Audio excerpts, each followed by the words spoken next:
너는 어서 속히 내게 오라. 데마는 이 세상을 사랑하여 나를 버리고 데살로니가로 갔고 그레스게는 갈라디아로 디도는 달마디아로 갔고 누가만 나와 함께 있느니라. 내가 올 때에 마가를 데리고 오라. 그가 나의 일에 유익하니라. 두기고는 에베소로 보내었노라. 내가 올 때에 내가 드로와 가보의 집에 둔 겉옷을 가지고 오고 또 책은 특별히 가죽 종이에 쓴 것을 가져오라. 우리 세공업자 알렉산더가 내게 해를 많이 입혔음에 주께서 그 행한 대로 그에게 갚으시리니 너도 그를 주의하라. 그가 우리 말을 심히 대적하였느니라. 내가 처음 변명할 때에 나와 함께한 자가 하나도 없고 다 나를 버렸으나 그들에게 허물을 돌리지 않기를 원하노라. 주께서 내 곁에 서서 나에게 힘을 주심은 나로 말미암아 선포된 말씀이 온전히 전파되어 모든 이방인이 듣게 하려 하심이니 내가 사자의 입에서 건짐을 받았느니라. 주께서 나를 모든 악한 일에서 건져내시고 또 그의 천국에 들어가도록 구원하시니 그에게 영광이 세세 무궁토록 있을지어다. 아멘. 브리스가와 아굴라와 및 오네시보로의 집에 문안하라. 에라스도는 고린도에 머물러 있고 드로비모는 병들어서 밀레도에 두었노니 너는 겨울 전에 어서 오라. 으블로와 부데와 리노와 글라우디아와 모든 형제가 다 내게 문안하느니라. 나는 주께서 내 심령에 함께 계시기를 바라노니 은혜가 너희와 함께 있을지어다. 네, 디모데후서 가장 이제 마지막 말씀입니다. 그래서 지난주에 이어서 이어지는 말씀은 예수 그리스도를 믿는 사람은 죄에서 구원받았고 그것으로 끝나는 것이 아니고 사명도 함께 받은 사람입니다. 그리스도인은 구원도 받았고 사명도 받은 사람입니다. 그래서 오늘 이 디모데후서의 가장 마지막 부분에 마무리하는데 사도 바울이 한 주제는 뭐냐면 지금까지 얘기해온 우리는 그리스도인이고 구원받은 존재이고 하나님의 부름받은 존재이고 그래서 하나님의 말씀을 전해야 된다. 그리고 마지막에 마무리를 뭐라고 하느냐? 그러면 이 사명을 완수하는 비결은 뭐냐? 그러면서 마지막 안부 인사와 함께 디모데후서를 마무리를 하고 있습니다. 그래서 오늘 주제는 하나님이 내게 주신 사명을 완수하는 비결이 뭘까? 그것을 우리가 이 마지막 본문에서 살피면 좋겠습니다. 사명을 완수하는 비결, 첫 번째는 주님을 굳게 의지하는 것이 비결이다 라고 교훈하고 있습니다. 9절부터 15절 말씀을 보면 바울은 지금 이 디모데후서를 쓰는 이 시점에서 로마 감옥에 갇혀서 이제는 죽음을 앞두고 있는 상황이에요. 결코 여유 있고 좋고 평안하고 이런 상황이 아니다라는 겁니다. 언제 죽어도 모를 그런 아주 결정적인 극단의 상황 가운데서 이 편지를 쓰면서 사명을 끝까지 완수해야 된다를 계속 교인들에게 디모데에게 이야기하면서 오늘 마지막은 또 안부까지 물으면서 어떻게 완수할 것인가. 첫 번째, 주님을 굳게 의지함으로 완수해야 된다라고 얘기하고 있습니다.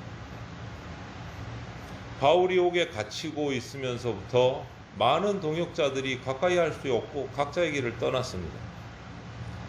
그럼에도 불구하고 홀로 감옥에 갇혀 있음에도 불구하고 여전히 디모데후서의 기록을 보면 두기고를 에베소로 보내고 알렉산더를 주의하라고 경고하고 주님께서 맡기신 우리의 사명을 잘 감당하라고 성도들을 또 격려하고 디모데 후배에게 글을 보내고 상황이 너무너무 좋지 않음에도 불구하고 거기에 빠져 있는 것이 아니라 정말 머뭇거림 없이 오로지 주님께서 자신에게 주신 사명에 집중하고 있는 모습을 볼 수 있습니다. 내 주변의 상황이 어떠하든지 상관없이 사명에 집중합니다. 어떻게 이럴 수 있을까? 내 주위 환경은 주님께서 알아서 해결해 주실 것이고 나는 주님께서 나에게 맡기신 사명에만 집중한다. 주님을 의지하는 모습을 보여줍니다.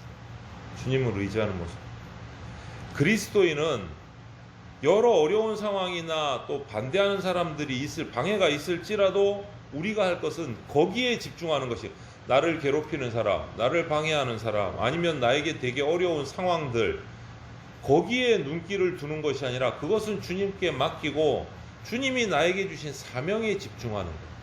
그것이 그리스도인의 모습이다라고 얘기하고 있습니다. 그렇게 하려면 주님을 의지해야 된다. 주님께서 내 모든 것을 다 해결해 주시리라는 의지가 있어요. 여러분, 저와 여러분은 지금 무엇을 의지하고 있습니까? 모든 것을 다 이렇게 바울처럼 주님께 맡기고 의지하고 정말 주님만 쫓아가고 있는가? 우리가 그것을 살펴봐야 됩니다. 많은 사람들이 내 환경, 어떤 나에게 주어진 상황들, 나에게 닥쳐진 일들에 얽매여서 주님께서 정작 나에게 주신 사명에 관심을 잘 두지 않고 있는 경우가 많다. 불신자는 생각할 필요도 없고 이 주제는 그리스도인. 각자의 상황은 다 다를 수 있습니다. 야, 너가 당한 일은 나한테 비교도 안 돼. 내가 더 힘들어. 서로 이거 지금 견주고 있어. 그런데 우리가 어떤 상황, 어떤 어려움에 있을지라도 우리가 해야 할 일은 동일합니다. 같습니다. 그런 모든 상황들은, 크고 작은 상황들은 주님께 맡기고 주님을 의지하고 우리에게 주신 사명은 딱 하나예요. 말씀 전하는 거. 거기에 집중해야 된다. 주님을 의지함으로. 그것이 사명을 완수하는 비결이다 라고 말하고 있습니다. 주님의 말씀을 맡은 자입니다. 저와 여러분들 그리스도인은 각자의 자리에서 말로, 행동으로, 섬김으로, 사랑으로 말씀을 전하기 위해서 애써야 되는 것이 우리가 해야 할 사명이에요. 모든 상황을 뛰어넘어서 주님을 의지함으로 이 사명을 감당하셔야 됩니다. 두 번째, 주님께서 우리에게 주신 사명을 감당할 수 있는 비결은 주님의 강한 힘이 비결이에요. 내 능력, 내 경험, 내 재력, 그것이 비결이 아니고 주님의 힘이 비결이에요. 주님의 힘이. 그것이 16절부터 18절에서 가르쳐주고 있는 말씀이에요. 바울은 자신이 옥에 갇히고 그것 때문에 자신을 버리고 뿔뿔이 흩어진, 자기에게서 등 돌린 사람들, 동역자들에게 욕을 하지도 않고 그 사람들을 쫓아내지도 않고 그 사람들을 비판하지도 않아요. 왜? 주님이 내 곁에 계시니까. 주님이 내 곁에 계시니까. 나를 통해서 이방인들에게 말씀을 전파하게 하셨고 거기서 능력이 나타나게 하셨기 때문에 거기에 집중하고 있는 거예요. 주님께서 나에게 어떤 은혜와 어떤 힘을 주셨는가, 나를 들어서 어떻게 사용하셨는가, 거기에 집중하고 있다. 모든 어려움, 모든 악에서 건지셔서 하늘나라에 가도록 구원하실 것을 믿고 그 힘을 주시는 주님을 찬양하고 있는 거예요. 이런 모습을 보면 그리스도인은, 저와 여러분들은 주님께서 공급하시는 힘을 가지고 우리에게 주실 구원을 소망하고 우리의 말씀을 전파해야 돼요. 주님께서 우리에게 주신 말씀을 전파해야 돼요. 주님이 주신 말씀을 온전하게 그대로 전파해야 돼요. 바꾸면 안 돼요. 그런데 우리가 살고 있는 지금의 시대를, 예전부터 바울 시대 이 당시부터 시작해서 지금까지 오면서의 그런 모습들을 보면 사람들은 가면 갈수록, 세월이 가면 갈수록 주님의 말씀에 대해서 별 관심이 없어져요. 점점. 그리고 주님께서 주신 66권의 이 성경 말씀 그대로가 아닌 자기 듣기 좋아하는 것만 쏙쏙 뽑아서 들어요. 요즘에는 그러기가 더 좋아요. TV만 틀어도, 라디오만 틀어도 자동차에서 주파수만 맞추면 24시간 말씀이 흘러나와요. 그런데 딱 나오면 이 말씀은 내가 별로 안 좋아하는 말씀, 통과. 그러다가 이건 내가 좋아하는 말씀, 그것만 들어요. 내가 듣기 좋은 것만 들어요. 그리고 또 말씀을 전하는 사람들에게도 문제가 있어요. 세상 것들과 적당히 말씀을 듣기 좋게 섞어서 비빔밥을 만들어 가지고 취향에 맞게 전해요. 마음 아프지 않게, 듣기 좋게, 달콤하게.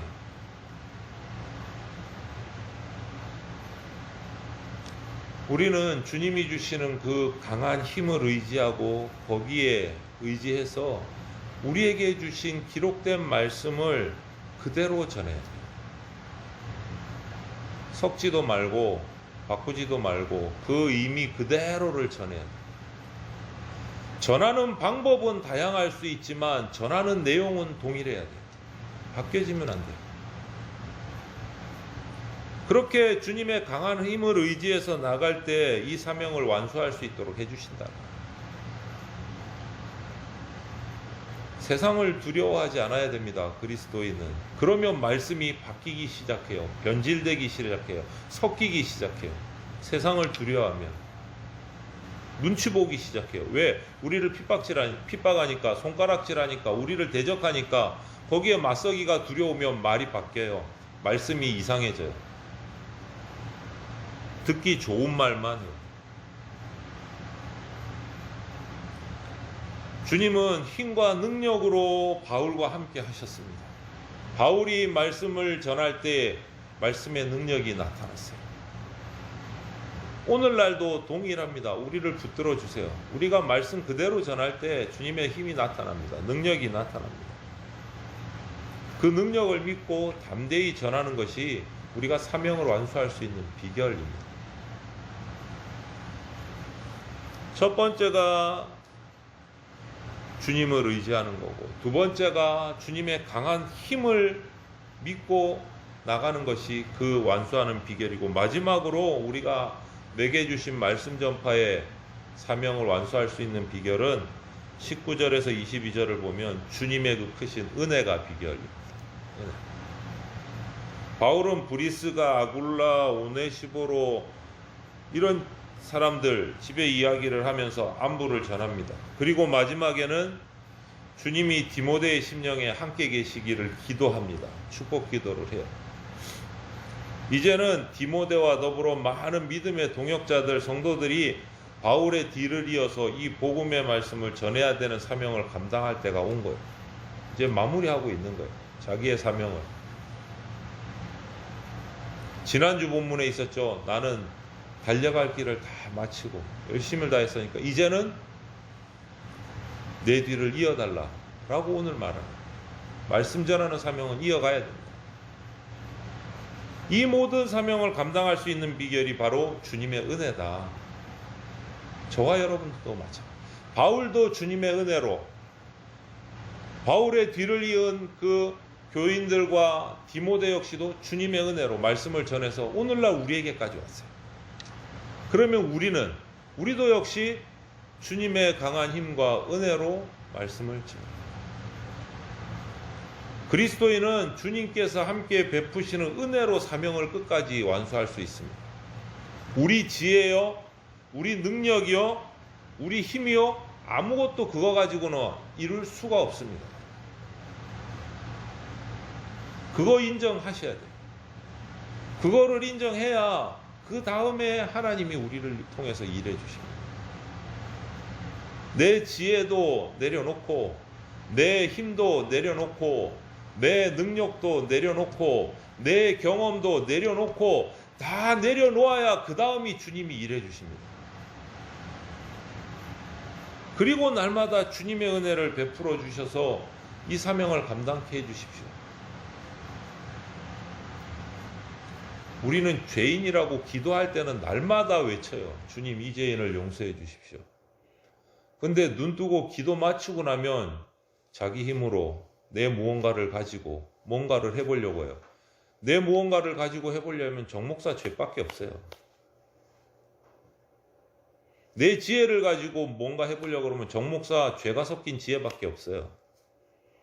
그거 갖고 여러분 선한 열매가 나오겠습니까? 죄인의 지혜와 힘과 뭔가를 가지고 경험을 가지고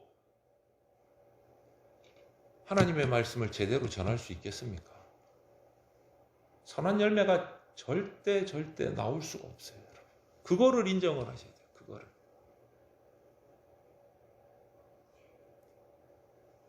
따라서 우리에게 나타난 무언가 좋은 열매, 선한 열매가 있다면 그거는 내 힘으로 된 것이 아니고 주님의 은혜로 된 거예요. 내 것이라고 자랑하지 마셔야 됩니다. 나를 통해서 뭔가 교회 공동체 안에서, 마을 안에서, 공동체 안에서 좋고 선한 열매, 은혜의 열매가 나타났다면 그거는 내 것이 아니다라는 거예요. 왜? 나를 통해서는 선한 열매가 단 하나도 나올 수 없기 때문에. 왜? 죄인이거든요. 죄인에게서 무슨 선한 열매가 나옵니까? 나를 들어쓰신 하나님의 은혜가 있었기 때문에 선한 열매가 나오는 거죠. 모든 것이 주님의 은혜 가운데 이루어진 겁니다. 나를 통해서 나온 어떤 열매가 있다면, 좋은 열매들이 있다면 그것을 한순간도 잊으시면 안 됩니다. 우리가 할 수 있는 모든 수고, 노력을 다 하고 나서 주님 앞에서 성경의 고백처럼 주님, 나는 정말 무익한 종입니다 라고 고백할 수 있는 청지기가 돼야 돼요. 내가 할 수 있는 최선을 다하고 나서 주님 앞에 나는 무익한 종입니다, 하나님. 이것이 우리 자세예요. 우리가 할 수 있는 게 그거밖에 없어요. 주님 앞에서. 그렇기 때문에 주님의 은혜 아니면 우리가 선한 열매를 맺을 수도 없고 사명을 완수할 수도 없어요. 오늘 본문 중에 나오는 데마라는 사람이 있어요. 데마는 나를 떠났다. 떠난 사람의 대표적인 인물로 나와요. 데마. 그런데 데마의 기록들을 살펴보면 바울 옆에서 정말 적극적인 신앙을 가진 사람이었어요. 예수 믿은 지 얼마 안 됐을 때부터, 초창기부터 엄청 열심히 했어요. 바울을 따라서 감옥에까지 갔을 정도로 열정적인 사람이었어요. 누구도 그거 따라할 수 없을 정도로 열심을 가진 사람이었어요. 그런데 불행하게도 데마라는 사람은 예수님으로 인해서 좋은 것이 올 때만 열심히 했어요. 예수님으로 인해서 내가 손해보고 뭔가 어려운 자리가 생길 때는 피했습니다. 이것이 데마라는 사람이 가진 신앙의 결점이었어요. 예수님을 믿는 사람 가운데는 두 가지 유형이 있습니다, 여러분. 두 가지 유형. 한 유형은 예수님 옷자락을 붙들고 따라가는 사람. 두 번째 유형은 예수님에게 완전히 사로잡혀 가지고 가는 사람. 두 가지 유형이 있어요. 오늘 등장한 데마는요, 예수님의 옷자락을 잡고 따라간 사람이었어요. 복음에 관심을 가진 사람이었는데 복음에 사로잡힌 사람은 아니었어요. 말씀을 읽기는 읽는데 자기한테 달콤한 것만 골라서 읽는 사람이에요. 자기 마음에 들 때만 열심히 헌신하는 사람. 자기와 비틀어지면 옷자락을 놔버려요. 믿는 것도 내가 결정하고, 놓는 것도 내가 결정하고, 일하는 것도 내가 결정하고, 일 그만두고 쉬는 것도 내가 결정하고. 그게 데마의 신앙이었어요. 여러분, 우리 믿음도 마찬가지예요. 예수님의 소유입니다. 내가 믿은 거 아닙니다, 여러분. 죄인이 무슨 믿음을 있고 없고를 자기가 결정합니까? 그거는 말이 안 되는 거예요. 나의 믿음은 예수님이 주신 것이고 예수님의 소유예요. 내 것이 아닙니다, 여러분. 내가 빠져나갈 수 없는 그 정도의 예수님께 완전히 사로잡힌 믿음이 돼야 돼요. 그것을 원하시고 그것을 소망하셔야 돼요. 옷자락 잡고 필요하면 잡았다가 필요 없으면 놨다가 이런 믿음은 믿음이 아니에요. 주님의 손에 완전히 붙들려야만 끝까지 따라갈 수 있습니다. 중간에 놓치지 않을 수 있어요. 성도 여러분, 그리스도인은요, 세상에 주님의 말씀을 전하는 사명을 가진 자로 보냄받은 사람들이 그리스도인, 저와 여러분들입니다. 그렇게 되려면 예수님께 완전히 사로잡힌 자가 되어서 주님만 의지하고 주님이 주시는 힘으로, 주님이 주시는 은혜로 사명을 완수해야 됩니다. 내 것으로 완수할 수가 없어요. 오늘 우리 성도들이 주님이 주신 은혜로, 주님이 주신 힘으로, 주님께 완전히 사로잡힌 자로 말씀 전파의 사명을 완수하는 하늘의 복된 사명자들이 다 되시기를 주님의 이름으로 축원을 드립니다.